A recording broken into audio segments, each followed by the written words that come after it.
Shabbat Shalom, hermanos, bienvenidos a esta reunión. En esta ocasión quiero traerles una pequeña reflexión de quiénes son y qué representan las 10 vírgenes de la parábola precisamente de las 10 vírgenes. Este tema es muy importante, muy interesante, porque lo primero que tenemos que decir es que el aceite del cual vamos a hablar un poco en este tema representa básicamente al Ruach HaKodesh, al Espíritu. Y tenemos que estar conscientes, hermanos, e interesados en buscar del Espíritu, en buscar del Ruach, porque los eventos que estamos viviendo y que habremos de seguir viviendo, no los vamos a poder captar con la mente natural, sino es fundamental, es muy necesario entenderlos con mente espiritual. Porque aunque los eventos sean naturales, entre comillas, literales, detrás hay un evento espiritual. Detrás hay un Ruach que se está moviendo. En este caso, un espíritu de oscuridad.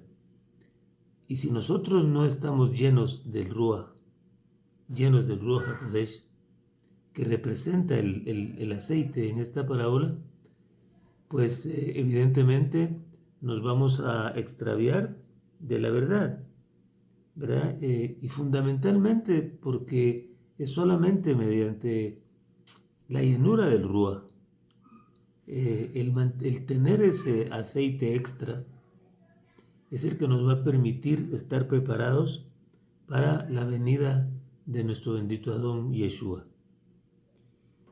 Usted conoce la parábola y solamente le voy a hacer un pequeño resumen, ¿verdad? Porque esta parábola se usa demasiado en todos lados.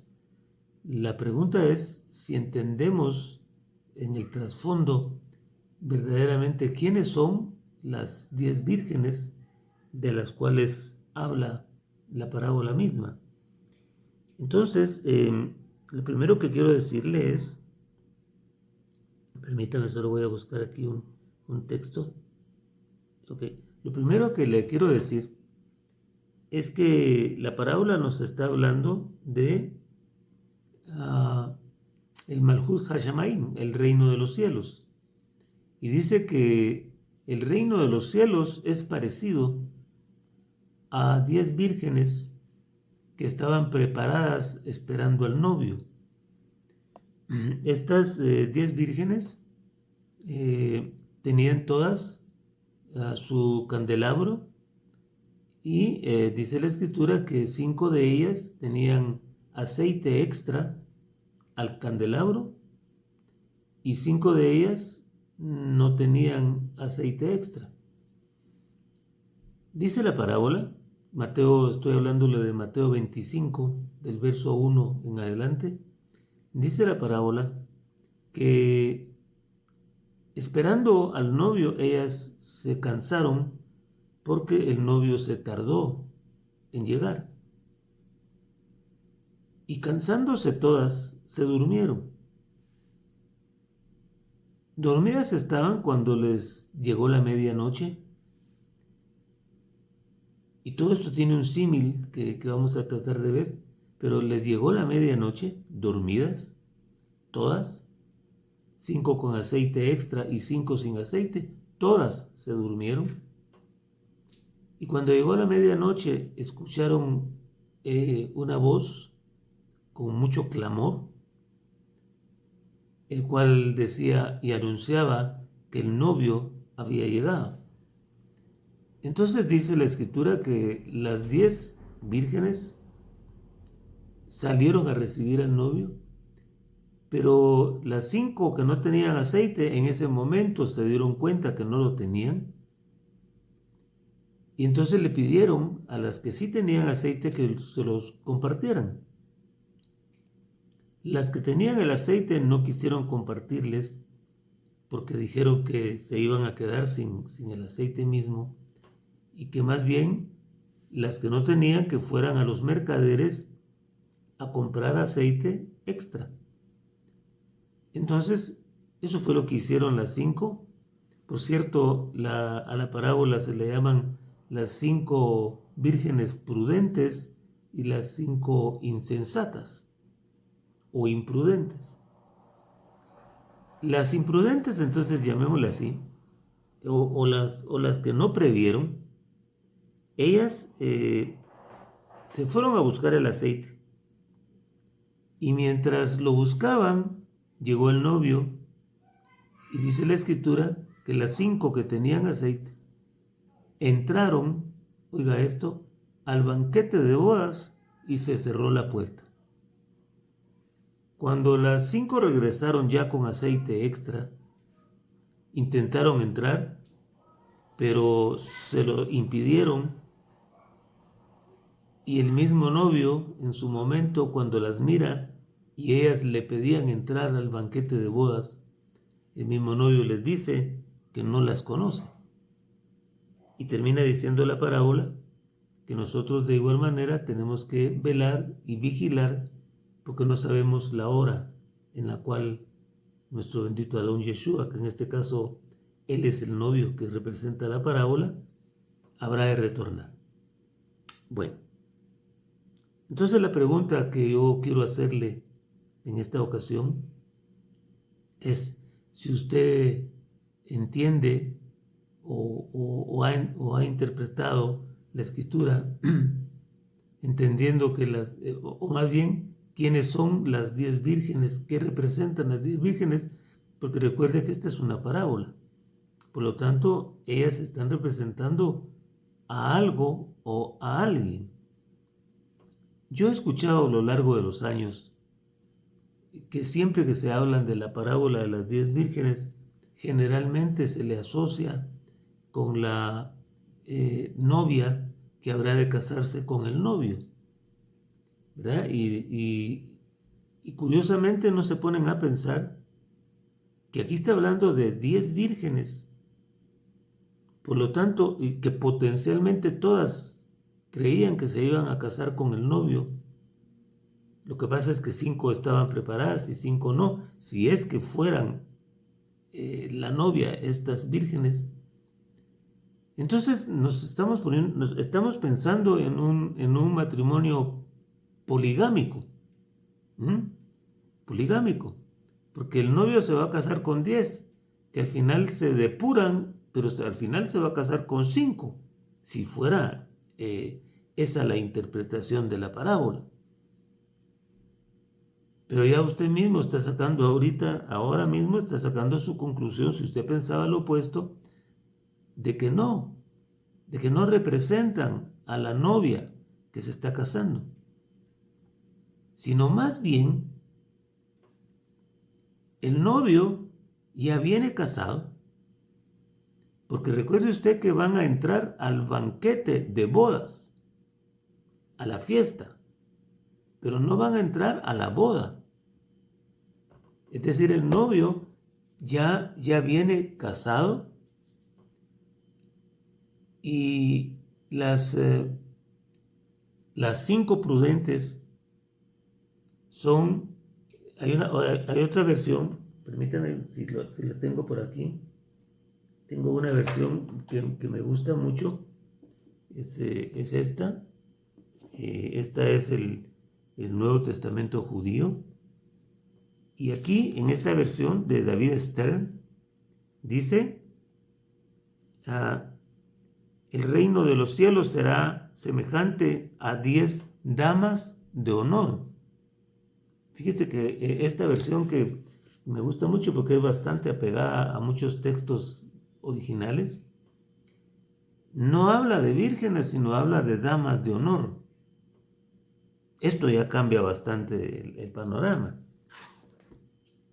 Porque entonces, hermanos, ¿quiénes son estas 10 vírgenes? Si no son la novia, que no lo son,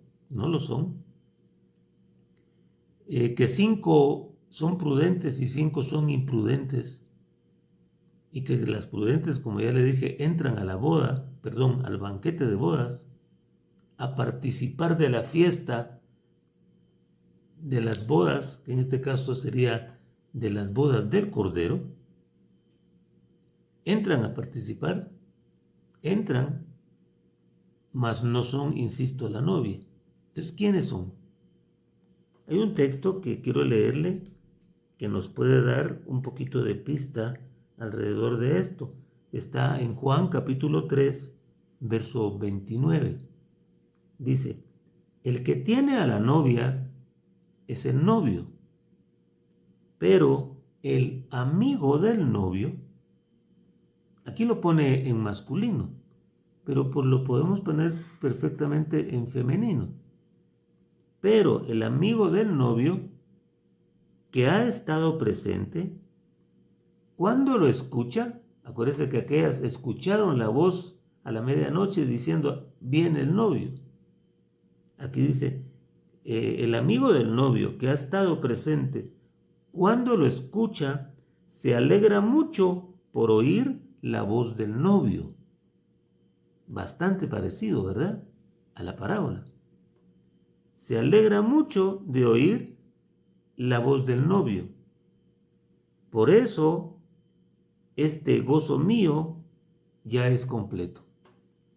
Ahí está hablando nuestro don Yeshua y está explicando otras cosas, pero me interesa este verso porque compagina muy bien con el de la parábola. Entonces, hermanos, ¿qué representan las 10 vírgenes? Bueno, usted sabe que hay 5 ministerios que nuestro bendito Adón Yeshua instituyó. Esos están en Efesios 4:11. Y yo sé que algunos ya no creen en esos ministerios, pero precisamente porque los contaminaron, los trastocaron, los manosearon, por decir así, las distintas religiones de hombre a lo largo ya de 2000 años. Y entonces es bastante difícil poder creer que existen apóstoles, profetas, evangelistas, pastores y maestros, porque no son los que nosotros tradicionalmente conocemos bajo la lente heleno-romana, bajo la lente griega, los que representan esos ministerios. Eso los instituyó nuestro bendito Don Yeshua y deben de estar presentes en los días finales, en los tiempos finales. Deben de haber apóstoles, o sea, los Sholiach o Shelihim, o si se lo digo nada más en singular y no en plural, debe haber apóstol, Sholiach, profeta, Nabí, evangelista, Mebasra, que sigue, pastor, Roé y maestro, Roim. Entonces, estos ministerios deben de estar presentes en el tiempo actual y estuvieron presentes desde hace 2000 años. Ahora, ¿qué trabajo tienen los 5 ministerios? Le diría yo que es, y Efesios 4:11 en adelante dice que es llevar a la unidad de la fe.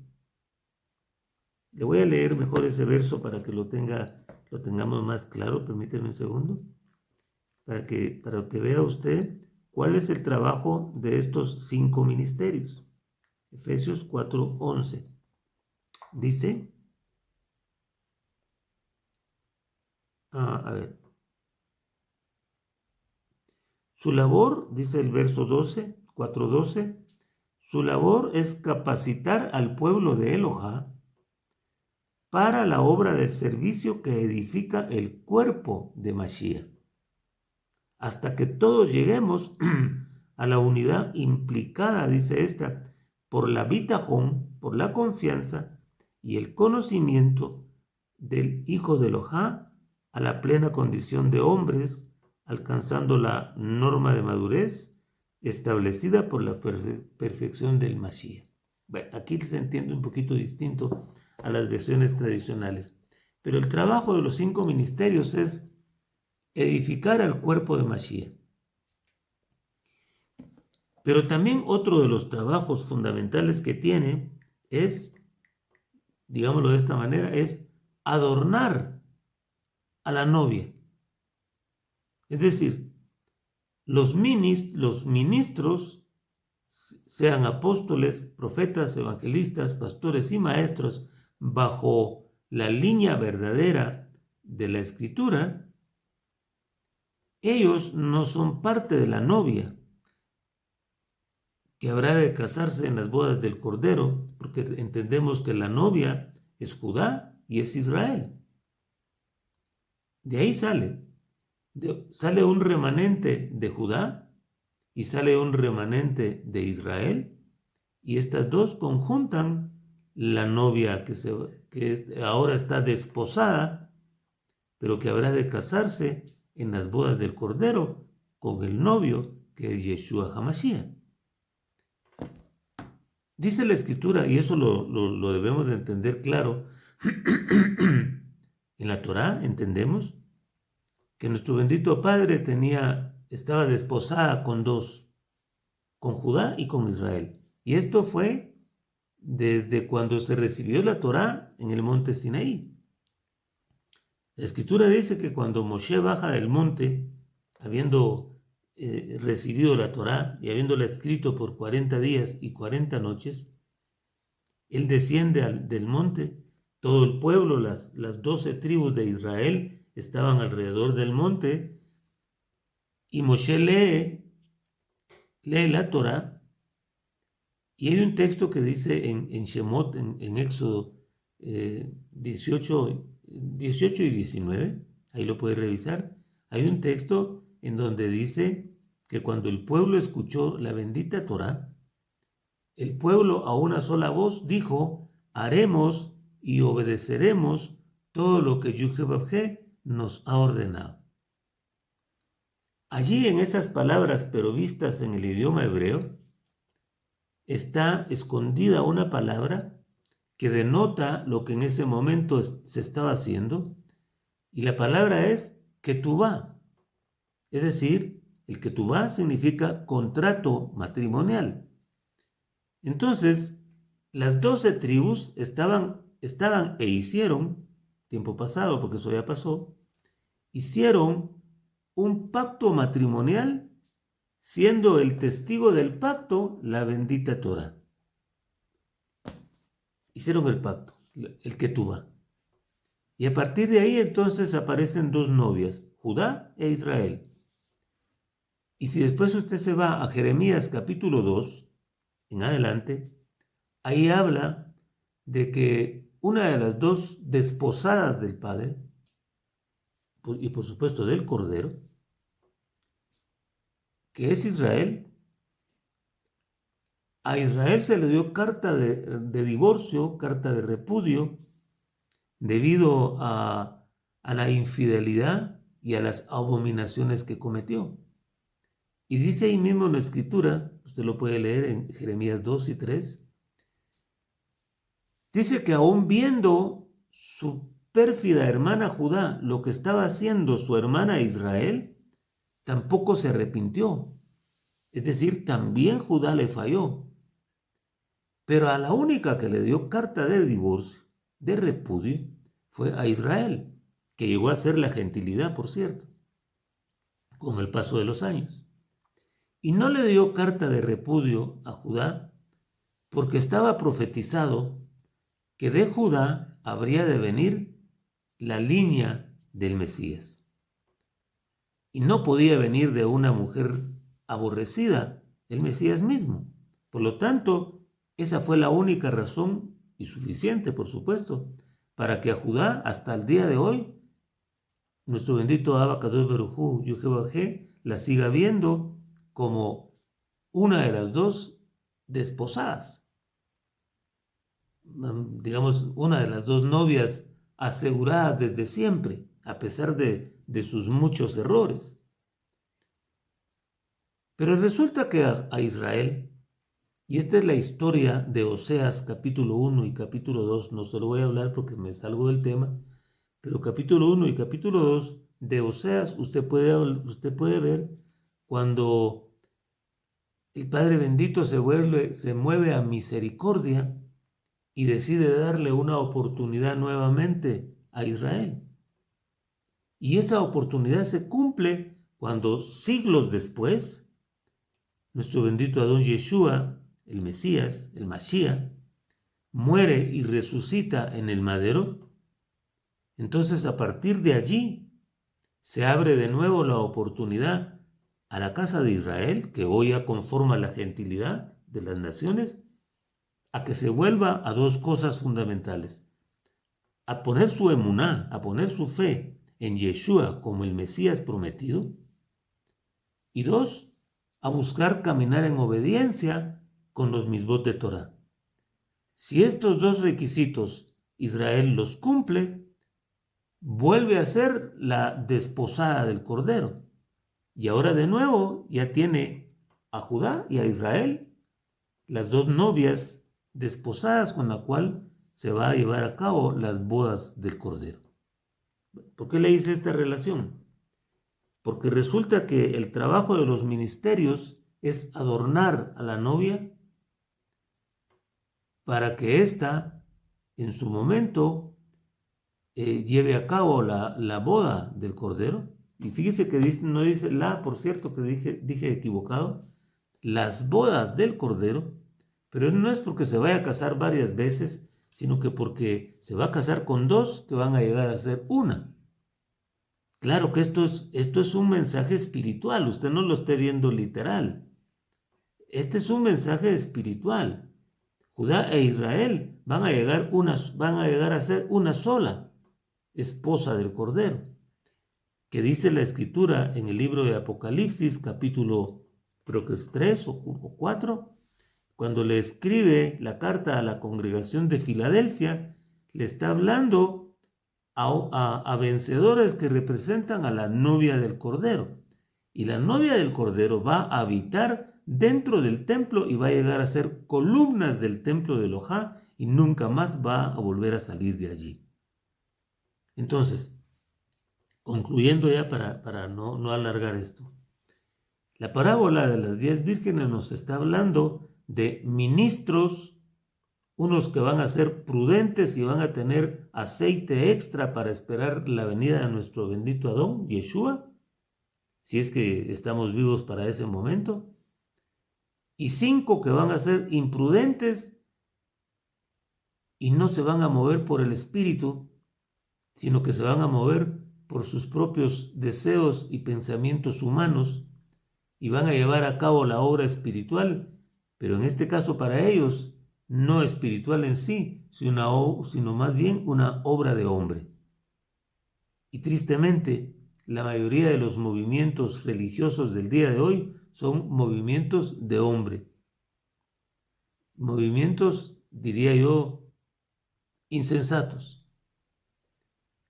Pero aquí el mensaje central, y para terminar, es, primero, que las 10 vírgenes no representan la novia del Cordero, sino que más bien ellas representan a los ministros, apóstoles, profetas, evangelistas, pastores y maestros, que habrán de estar adornando espiritualmente a la novia del Cordero. ¿Y con qué la adornan? Con la bendita Torah. Con la bendita Torah. Tanto Tanaj como Brit Hadashah, porque los dos en conjunto son la Torah. Y esos son los adornos. Creo que por aquí tengo un texto que nos insinúa algo de lo que le estoy diciendo. Estos son los adornos con los cuales los ministros están adornando espiritualmente, es decir, dando un mensaje coherente y guiado por el Ruach HaKodesh a la gente. No es un mensaje que venga del corazón del hombre, sino más bien tiene que ser un mensaje que haya sido iluminado por el Ruach HaKodesh, que es el aceite que esa virgen prudente tiene dentro de sí. Dice 2 Corintios 11:2, hablando Shaul y hablándole a la congregación, y les dice, pues los celo con el celo de Elohá mismo, porque los prometí como una novia pura para su único esposo, el Mashiach. Entonces vea usted, Este texto nos aclara que Shaul, como uno de los ministros de hace 2000 años, ya había recibido de parte definitivamente de nuestro bendito Don Yeshua, porque aunque Shaul no perteneció a los primeros 12 Shlechim o 12 apóstoles, sí que fue llamado posteriormente. Y la escritura nos dice que nuestro bendito Don Yeshua se le estuvo apareciendo a lo largo de los años, porque usted tiene que saber que Shaul pasó 17 años después de su encuentro en el camino a Damasco, cuando lo deja ciego. Pasaron 17 años antes de que él empezara el ministerio para el cual había sido llamado. Es decir, pasó siendo preparado por 17 años. Muchos de nosotros conocemos a nuestro bendito Don Yeshua y ya inmediatamente queremos hablar de él, y no es así, hermano. Debe de haber un tiempo de preparación. Y ese tiempo a veces se puede volver largo, de años, de décadas. Pero bueno, entonces este texto que le leí respalda lo que le acabo de comentar. El trabajo de las vírgenes, que representan a doncellas puras, que representa asimismo a ministros prudentes, pero también a ministros imprudentes. Amén. Bueno, espero haberle dejado claro cuál es, según mi entender, la verdadera forma de entender a las 10 vírgenes, y que usted se pueda identificar ya sea con la novia que está siendo preparada, o bien con un ministro dentro de los 5 ministerios que está siendo utilizado por nuestro bendito Padre, lleno del Ruach HaKodesh, y ministrando la bendita Torá, tanto Tanaj como Brit Hadashah, a aquel que la necesite para ser preparado para el día postrero, el día que viene. Amén. Bueno, hasta aquí quedamos, hermanos. Bendiciones para todos. Si le gusta este tema, dele like, compártalo. Si no se ha suscrito a este canal, por favor suscríbase. Hagamos que crezca el canal para que muchas más personas puedan verlo y puedan ser beneficiados y bendecidos con este tipo de pláticas. Para mí va a ser una bendición si usted me apoya trabajando juntos, ahí sí que en beneficio del cuerpo de Mashiach, que son todos los verdaderos creyentes que están diseminados por toda la faz de la tierra, pero en el caso nuestro, a los que se encuentran en Latinoamérica y que hablan como nosotros hablamos el español. Amén. Un abrazo fuerte, Shabbat Shalom para todos, y será hasta la próxima. Chao.